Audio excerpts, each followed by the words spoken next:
Okay. So anyway, this is Fred Barstein with Trowel, and this is the webinar that we do periodically for the Trowel Masterclass. The Trowel Masterclass was 2017. We conducted our first two programs, two-day programs with elite advisors only, 250 million and more in DC assets, focused on how do you manage a business, or how do you grow a business, or if you go from having a practice to having a business. So we had two very successful programs last year. Was sponsored by State Street Global Advisors.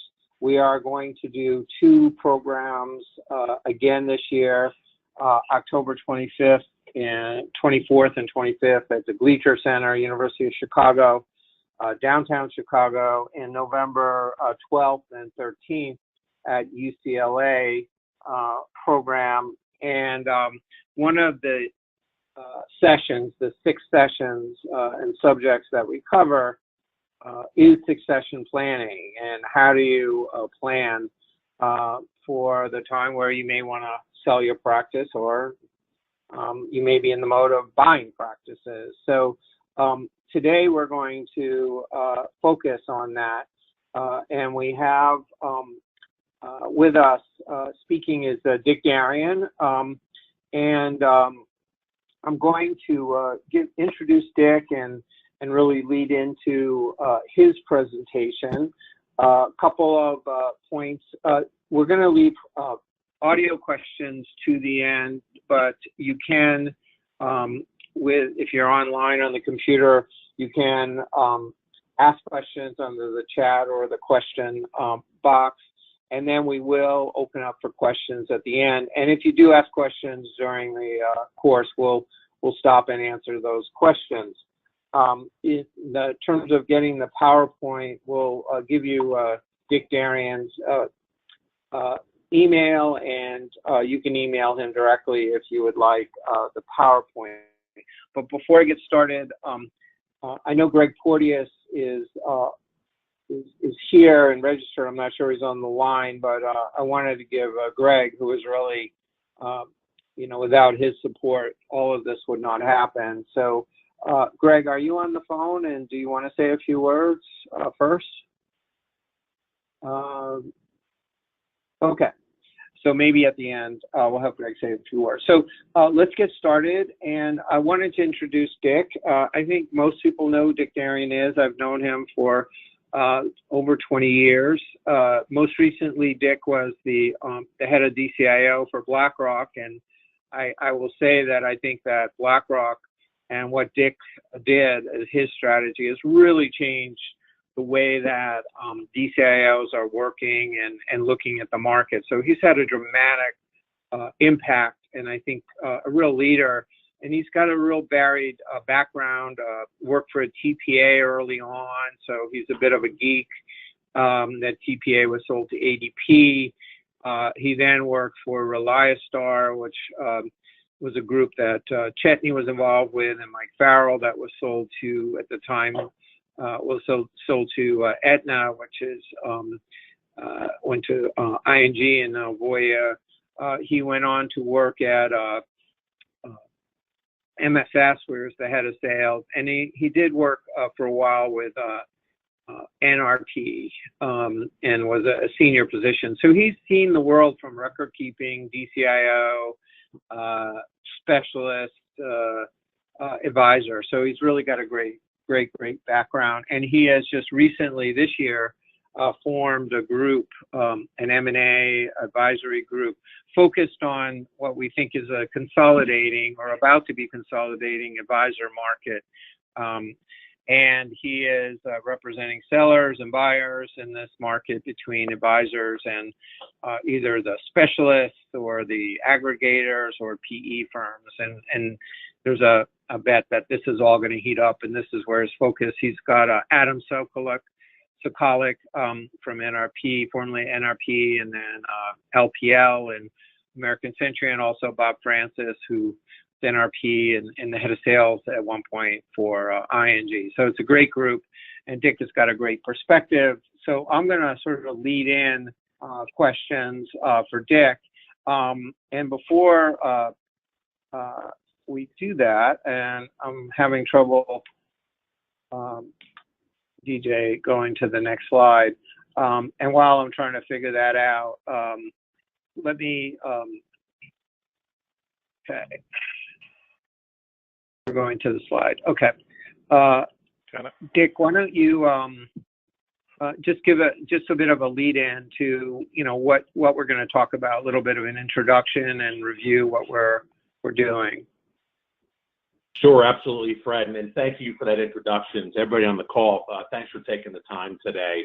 It's a real pleasure to be speaking with all of you, and I saw the list. I know quite a few of you, so hello to everybody out there, and a special thanks to Greg Porteous and the folks at State Street Global Advisors for putting us on. So I'll throw the pitch in there. Do more business with State Street. So Fred, yeah, I've sometimes I joke and say I'm kind of the Forrest Gump of the retirement business. I started out 38 years ago, actually with an advisor practice and a TPA practice, and spent the first 15 years of my career focused on doing exactly what you guys do. I was the junior guy. We sold the business, and I went off to the dark side for a number of years, and ended up at BlackRock, which was a great perch to really see, finally what was going on in the business, both at the very top of the firm all the way down to the smallest plans out there. So, the decision to form Wise Reiner Group was very much based on my desire to stay in the business, and that starts with my wife not wanting me home for lunch. So, I retired for one day and started this business.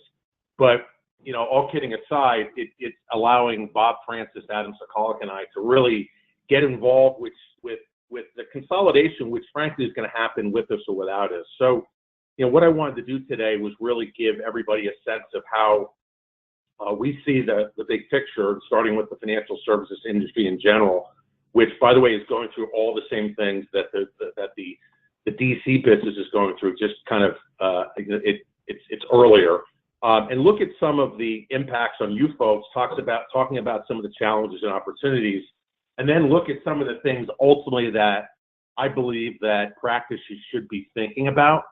And I think it's all about change, guys. I think that, it's inevitable that things change.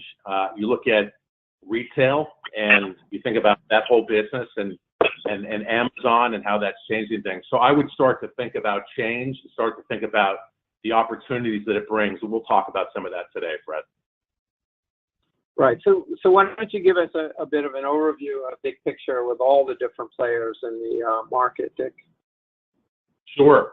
So I would start in financial services. I mentioned retail and how, if you're in the retail business, I'm talking about Bloomingdale's and Saks, you're thinking a lot differently today. It's not about just having a good store and beating the competition. You're now dealing with a whole nother set of competitors, and the entire dynamic has changed. And, if you look at overall financial services and you look at any think tank deck, private equity deck, the folks who do this for a living, the words that come up are, financial services is facing, growth, scale, and margin compression across the board.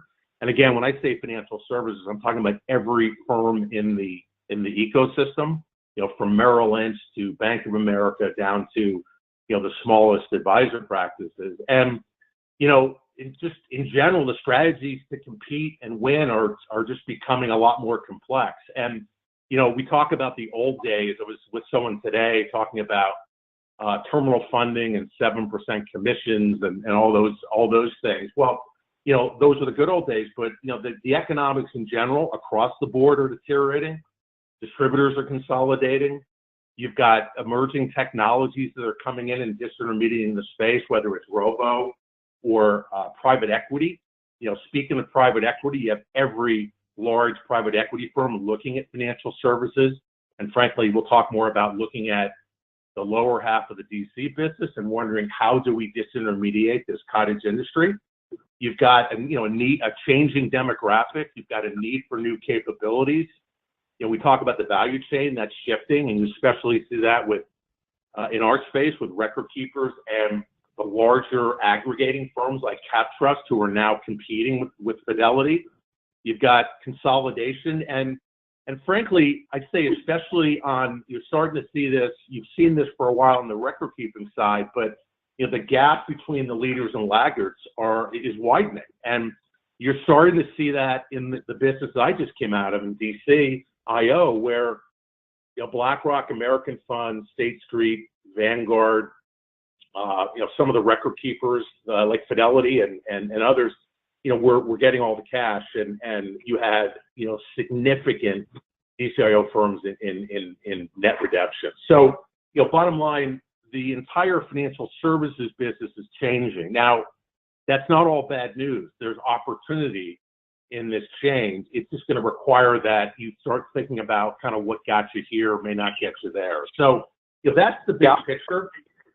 Fred, if you go down to the next level, you start thinking about, well, what happened elsewhere in the business that we could look at and relate it back to what's going on in DC. And you look across at property and casualty brokers, and they are years ahead of this sector. And there have been, last year there were about 700 acquisitions. That entire business has been picked over by every benefits firm, PC firm, private equity firm, and benefit brokers, same thing. You've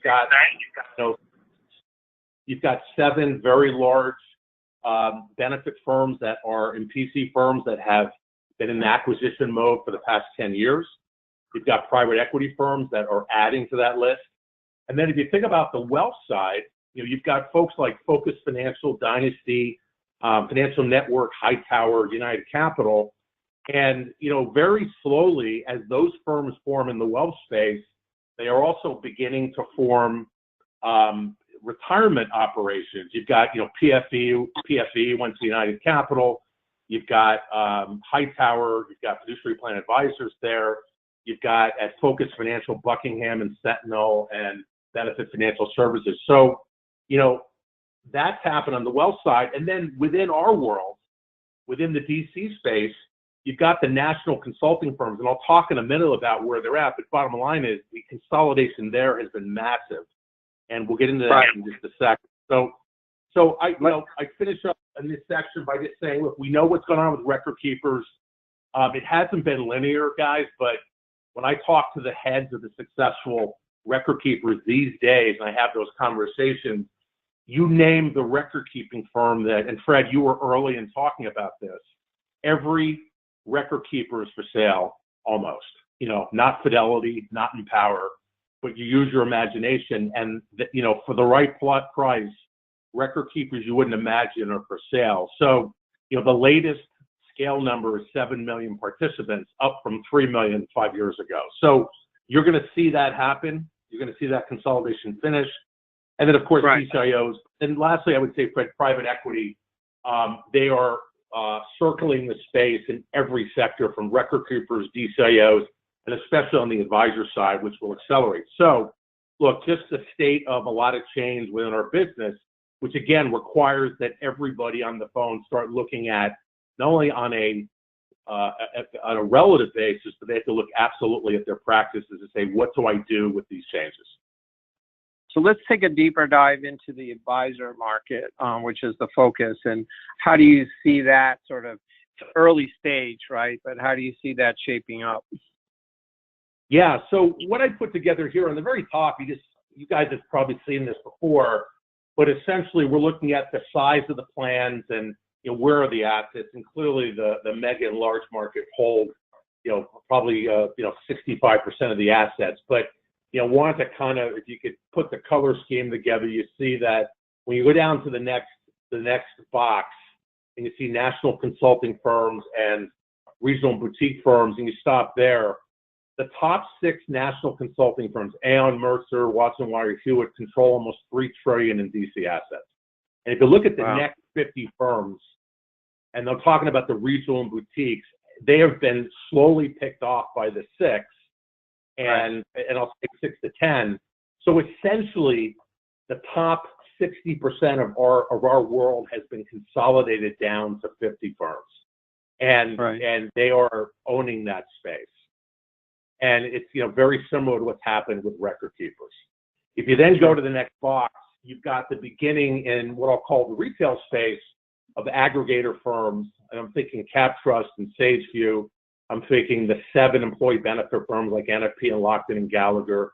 And then there are 7 of those. There are another 5 or 6 emerging benefit firms. And then you've got, frankly, about 50 to 100 firms that are between, 4 to 15 million in revenue that have the opportunity. I'm talking about the Centurions and Sheridan Rhodes, and they have the opportunity to become national firms or be significant players in aggregators. The bottom line is everything is kind of being pulled up. And look, as this aggregation happens, as the consolidation happens, it affects the gravity of everything, which we'll get into, which is fee compression and capabilities and services and everything else. So that all happened already up market. I was part of that when we sold our firm 20 years ago to ADP and then ultimately USI, my benefit consulting firm. But it's happening again, and private equity is only pushing that. So I would expect that to continue. So let's look at, I think you want to, the challenges advisors are facing today, the specialists really we're talking about. Yeah, so, first of all, the margin compression, and we've been, in the first 4 months of our business, we have positioned a number of transactions that will be announced. And these were really strong connections between firms that were looking to buy and partner and those that understood the opportunity. I would say the biggest surprise, Fred, that I saw when we saw 3 and 4 years worth of financial numbers was the number of times we saw a large plan, being billed out at 170,000 in 2014, becoming 60,000 in 2016. So, and the story was always CapTrust, SageView, someone else came in and bid. We kept the business, but we kept it at less than 50% of the price. So, look, that's not, that's probably more upmarket, mid-market, but I think the combination of competition, the combination of efficiency, the combination of some commoditization, certainly of the C-suite services.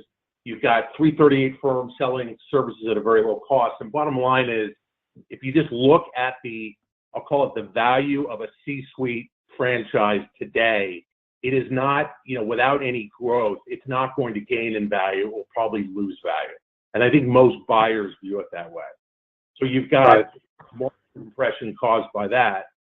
And I think the second dynamic is certainly a shift towards participant-based services. Ironically, many of the firms started out, and myself included, in the 80s when you went from wealth to DC, and certainly in the wirehouses, that's how most of the advisor practice is formed. And now you have most practices thinking, how do we use this institutional C-suite operation to get to the participants? So, I'd say it's a different sport because it's a whole new ball game, and how do you engage the participant? And certainly scale and capital to do it well are part of this. If you go in and take a look at CapTrust, guys, they spend most of their time trying to figure this out. If you go to most of the other scaled firms, they are building technology and machines to engage the participant. And then if you look at what came down the pike a couple months ago with the purchase of Financial Engines, and you saw that they're connecting the pipes to Financial Engines with Edelman, they'll probably add a record keeper. You've got Pavilion, which is another private equity that's buying up kind of the advisor all the way down the record keeper chain. You're seeing private equity step into the space, but they're doing it to engage the participant. So I would say that's kind of challenge number 2. How do you do that well? And oh, by the way, the participant services are more profitable.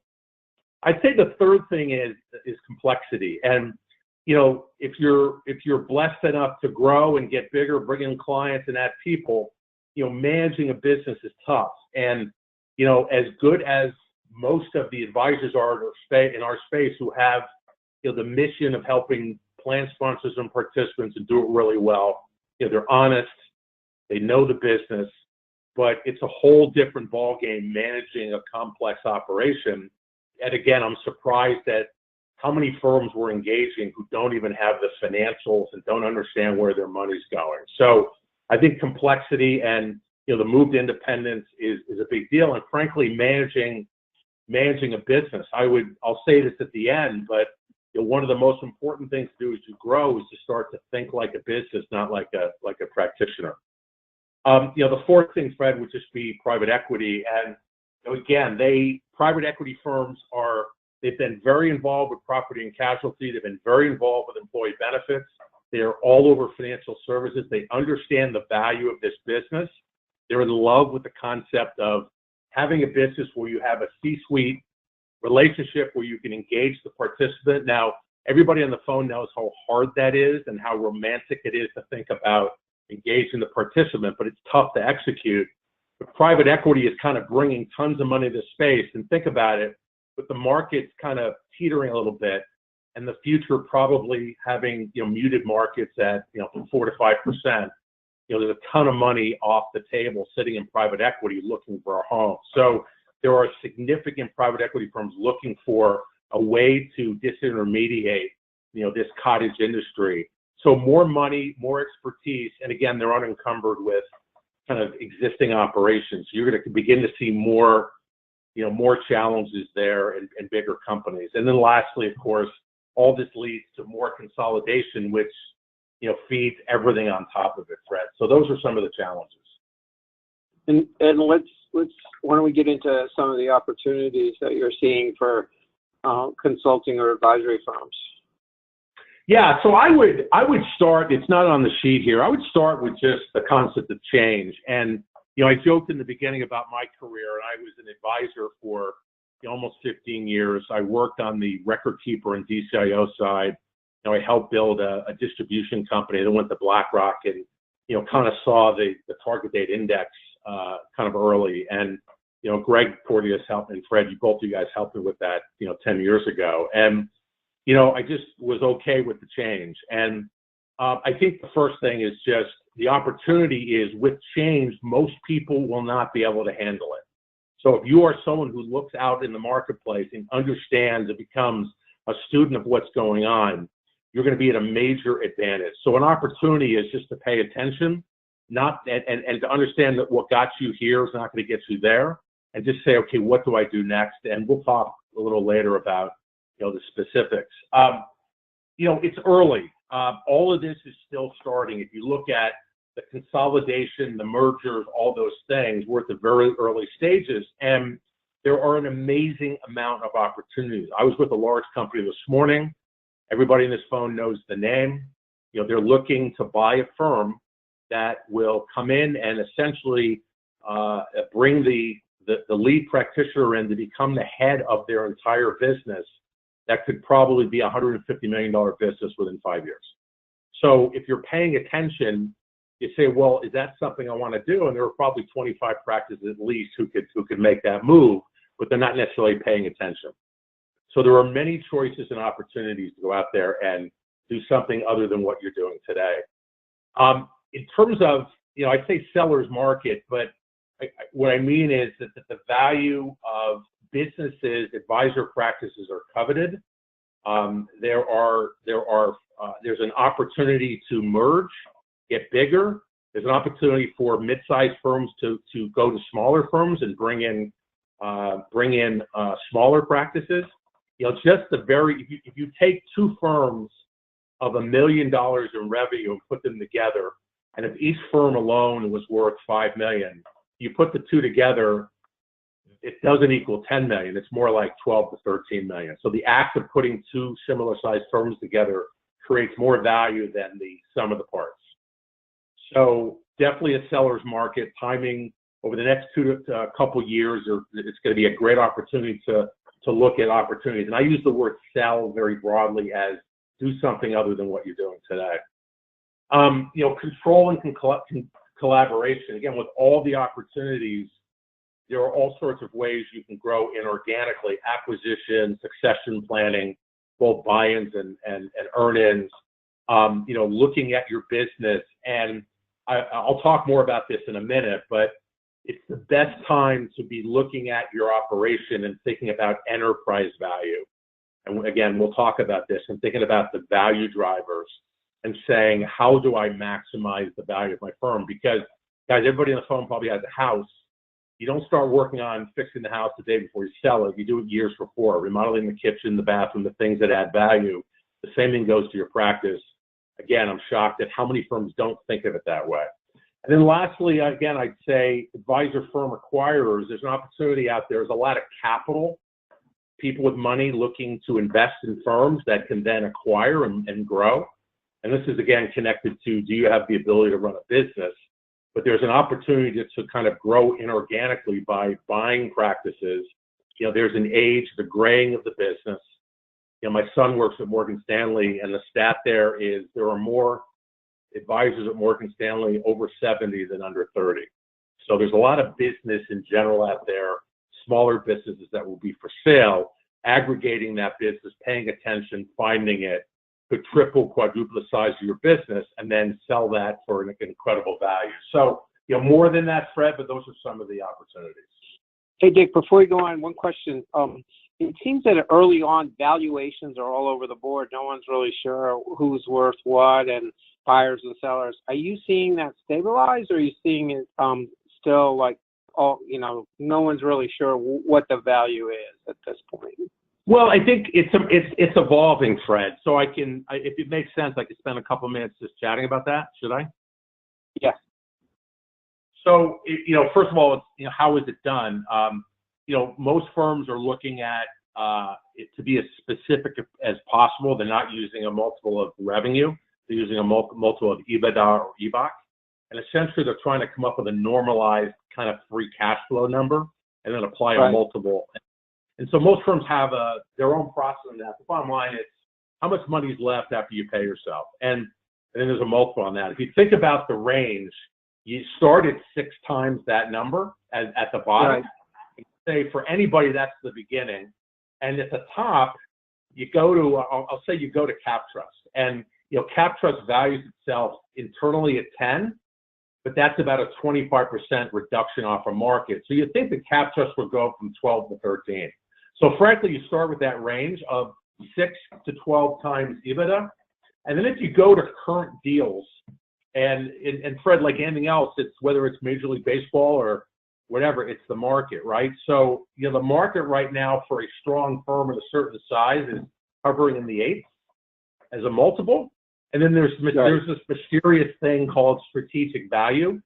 And that's something that you think about. Is there something about your business that is different, special, added than the norm? And there's a number of, and that would get you above that number. But right now, generally, that's where the numbers are. Okay. So I know the next slide's a little busy, but on who are the scale players right now? How do you categorize them? Yeah, it's not so much that you have to know every name, but I think, and it does look like wallpaper, but, I wanted to just real quickly say, look, these are the scale players, and it's getting busier, and Fred, by design, there's a lot of folks who are getting larger and taking up larger chunks of the business, and they're becoming more capable. So on the national RIA side, what's interesting is, really these have CapTrust. Sage, who you can argue is a player, and there's a few others, but CapTrust is going to be $1 billion firm. They'll hit $300 billion in assets next year, $150 million in revenue plus. When you go to the national benefit firms, I talked about the 7. There are 4 emerging players beyond that, and then some. So you've got, ultimately you'll have 15 firms that are national benefit firms looking to grow. Bottom line is, for example, Marsh McLennan Agency, number 5 on the list. They're a $1 billion company with property and casualty and employee benefits. The sister company of Mercer under the Marsh brand, but they've got literally less than $20 billion in DC assets. That won't be the case in 5 years.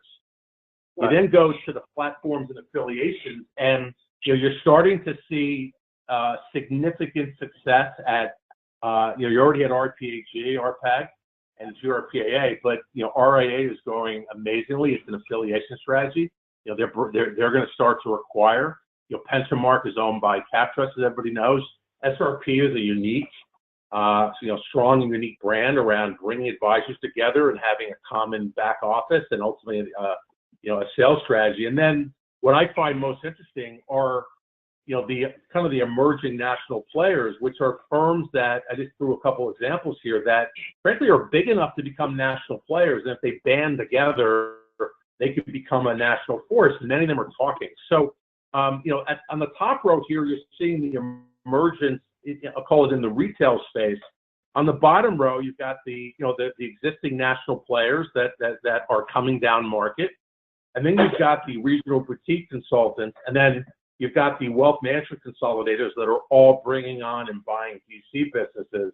And then I just threw a private equity and a bank in there because there are many, many, many other players. So, when you think about the $8 trillion space, it is quickly consolidating. It's not so much that it's just the money going there, Fred, it's the capabilities and that gravity I talked about in terms of services that will change the business. Right. So let's talk about what are the things that drive value for an advisor, what they should be focused on as they, even if they don't plan to sell today, it's still a good practice to be, increasing your value, right? Yeah. So look, it's hard enough to build a business, and I've done it, and an advisor business, and no one thinks on day one that, hey, I need to only take in the clients that are going to maximize my enterprise value. But frankly, as a best practice, I would recommend that any firm begin to focus on the business and have on their agenda a sales plan. It doesn't mean you're selling tomorrow. What it means is you're focused on looking at the things that drive value, firm value drivers, and making sure you understand what they are. You start to think like a buyer, and you are, like the house analogy, you are looking at those things day to day and looking at your gaps and liabilities. So, it starts with, the model of the practice. And what I mean by that is clearly if the value of a business that has the C-suite, Arista consulting and advice and all those things combined with a wealth practice will have the most value, full stop. It's the most coveted. So if you're thinking about adding wealth, or if you have wealth, you want to continue to energize that. So the combination of C-suite consulting and wealth will have the greatest value. And then proving you can engage the participant is going to have value. We talked about a strategic value before, Fred. That would be one of the things that a firm that is valuing your practice will look at. And I threw in this case study. It was really CapTrust and Financial Engines. All I was going to say there was Financial Engines had, well under the assets of CapTrust, but has but sold for $3.1 billion. CapTrust is probably worth $500 million. And the reason for that is the combination of the institutional opportunity drilling down to the participants. And it's also why CapTrust is spending a ton of time building out that kind of robo call center service. So if you think about the value drivers and what determines the value of your practice, size is a factor. The larger your practice in terms of revenue and EBITDA, obviously the more value. Predictable and recurring revenue stream, and firms are going to look at recurring revenue versus the one-offs, and then obviously profitability and EBITDA, and then the organization, the quality of your team, the culture, the reputation. Those are kind of fundamental value drivers. The variable drivers, leadership capabilities, the client experience and team structure, how you're managing your costs, scalability, what you've done there. Now, client demographics and tenure, do you have, one giant client that takes up 60% of the revenue? Is it diverse? Those are going to be the primary factors around determining the multiple and the financials of the. We want to try to save time for the end, but let's talk about what choices advisors have as they look at the landscape.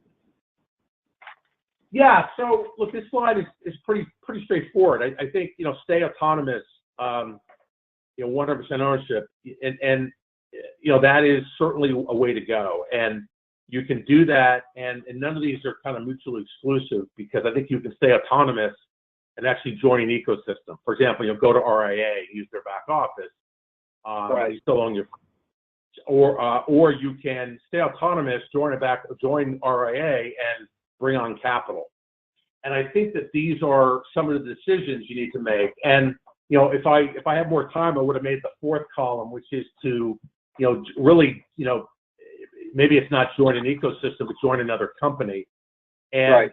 what we do in talking to practices is let's take a look at where you are now, and that's the first stream. And let's kind of project out and talk about what you're going to do. And there's a number of factors, Fred. There's happiness. You go home at night, you talk to your wife, says, "Gee, I love what I'm doing. I love the people I'm doing it with. I love my clients, and I think I can continue to do this for a long time."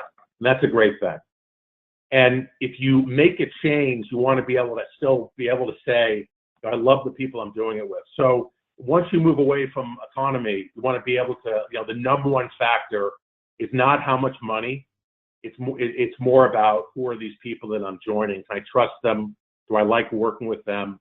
Do I have a future? Can I continue to build? So, look, I think these are the factors. I think the thing that folks on the phone will have an opportunity with over the next couple of years, that they probably know all the different platforms, ecosystem partners that they can join with, whether it's GRP, SRP, PensionMark, they're all RIA, they're all out there.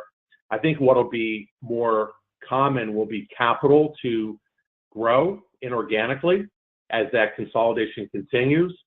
And then again, what we're trying to do is we put together a database of all the buyers that you just saw on the prior sheet. We did an RFI. We have all of those players, both quantitatively and qualitatively, and we're talking to all of them, and we're making sure that the practices who have an interest understand all of the opportunities there. Because, Fred, it's not just buy or sell or autonomous, it's everything in between. And it could be informal partnerships, it could be investments, it could be selling, but be running a business. There's all sorts of ways to do this, and it's not just a buy or sell decision.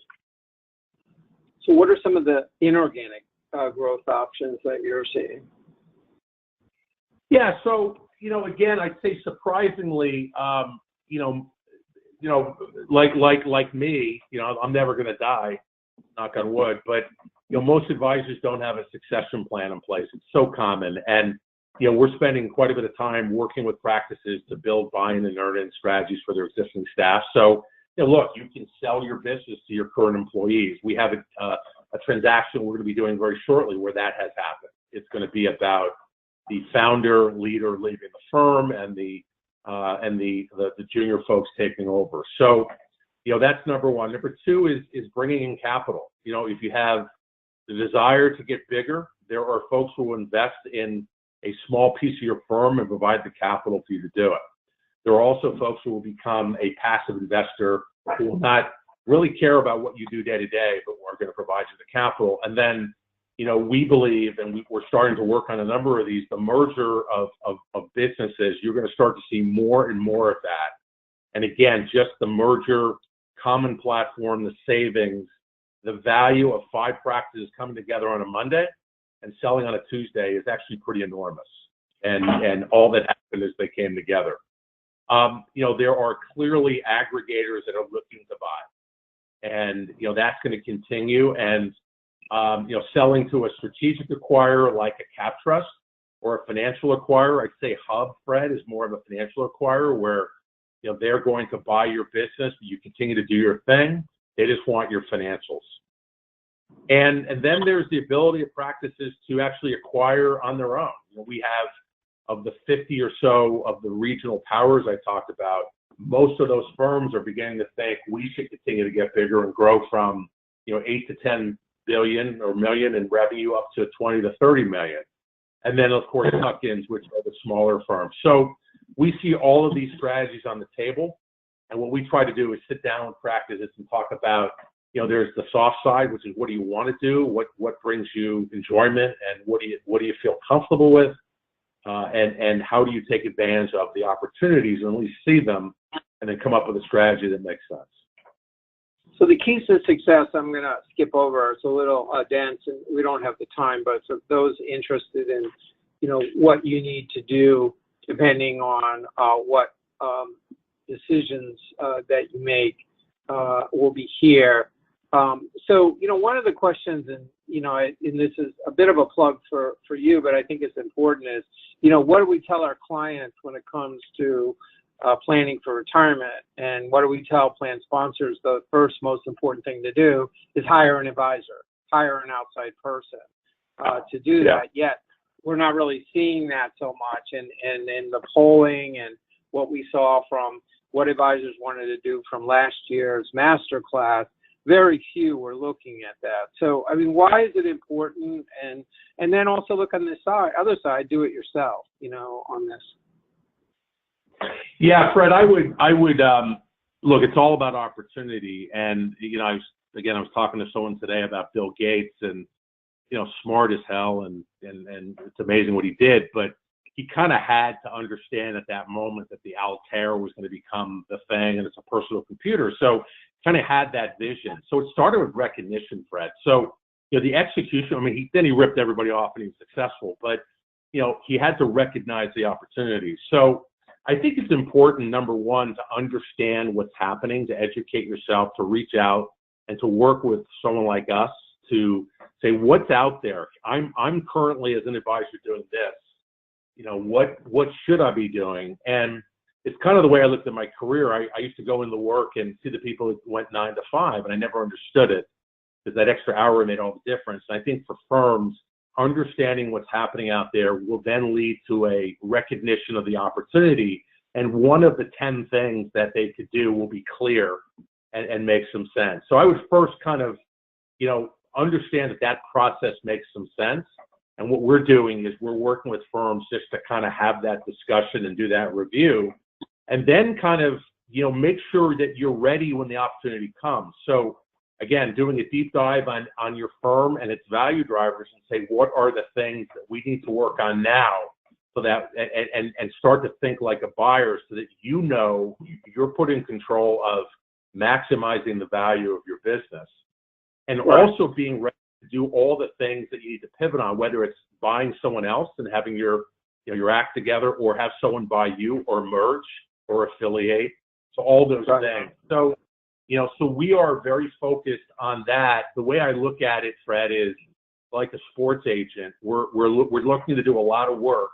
As the way sports agents work is, they don't really make a lot of money until the prospect, gets his first or his second big contract. That's kind of the way that we are. We want to work with firms, help them through it, and then when the time comes, if we can help them with the big move, we want to be there with them. So I would say reaching out, and it includes a review of financials. It's literally getting into all those details. So final words from the Wise Rhino, what you should consider before we open it up? Yeah, just again, I would commit to sale planning, which again, don't be scared by the word. Doesn't mean you're selling. It means that you need to be ready for it and understand the opportunities. Understand the key drivers we talked about, thinking like a buyer, which will lead to a focus on gaps and liabilities. The best firms are beginning to think, putting more priority on business management at a certain size. You want to have a partner that does nothing but that and not the practice.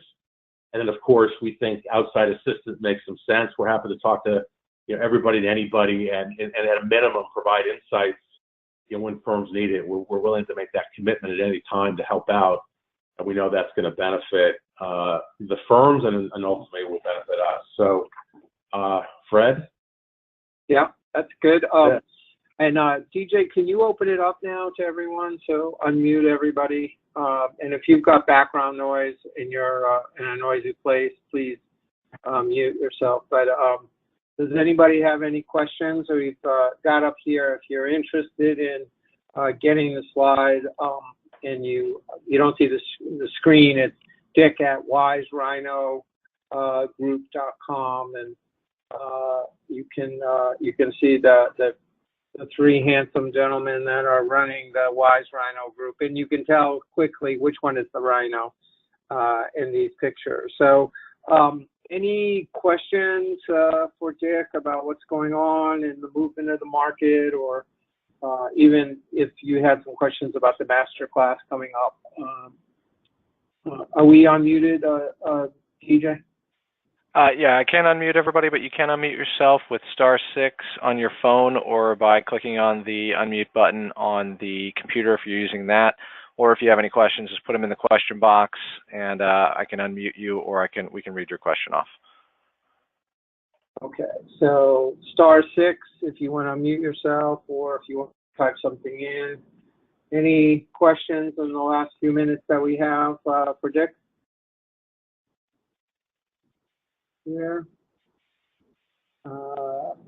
Dick, let me ask you a question while people are thinking. It seems like the acquirers, the big ones, are starting to heat up now. They're getting a little bit more aggressive. You know, CapTrust has always been there, and firms, but other firms like NFP are seeing. What do you think's driving that? Right, I think it's there's a number of things, both the demand pull and the buy side. I think that clearly there's a demand for these larger businesses to get bigger. You know, their P&C and benefits business have matured, and they see retirement as the next thing. They also want to get into wealth. So that's the demand side. I think on the advisor side, you've had a number of firms that have gone down this path. And so you're beginning to see kind of a proof statement that it's working, and there's so many options. You also have, again, the pressures on these practices where they're saying they're starting to understand that this might make some sense, recognizing that now's the best time, prices are high, markets are probably going to go down over the near future. And then I think it's it's just the number of firms that are focused, and the last thing I'd say is, there's going to be a shortage at some point. There's going to be a point where not a shortage, but it's going to be less of a seller's market. So I just think I think those are the factors. That's good. Any questions before we close up? I do have a question typed in here. It says, Dick, can you talk a bit about participant services and the outcomes that top firms are seeking? Is it about wealth management and rollovers, and how are they effectively building relationships? Yeah. So look, I think it is about rollovers. I think it is about other household assets, and I think that it's to some extent segmentation. But if you look at, for example, a CapTrust, they have a technology build, but they have a call center and they have people. So I think that every one of these successful, businesses is going to be, some combination of a robo type solution, but it's going to be people focused. And then ultimately there's going to be, wealth folks for the higher net worth. If you look at, what Lightyear is doing, for example, who bought HPM out of Chicago, they built essentially like a private a private family office structure for plan executives, call it the top 20 people at a company, where they do everything from taxes to payroll, you name it. And then they've got kind of the coaching for the next level down. And then for the next level down, it's all technology with some ability to talk to a person. So I think that's going to continue to evolve. I mean, that strategy I just mentioned has been amazingly successful, and they're getting, the amount of wealth business they're getting is pretty impressive. So I think all this though is in flux. You guys know LPL tried this with Worksite. It didn't work for a bunch of reasons. But I think all these larger firms are focused on wealth, but also, ultimately, you think about data and property and casualty benefits, retirement and wealth. They're also looking at all the data around that at a Worksite, and how do they put all that together to go into other things. Any other questions, DJ, that came up?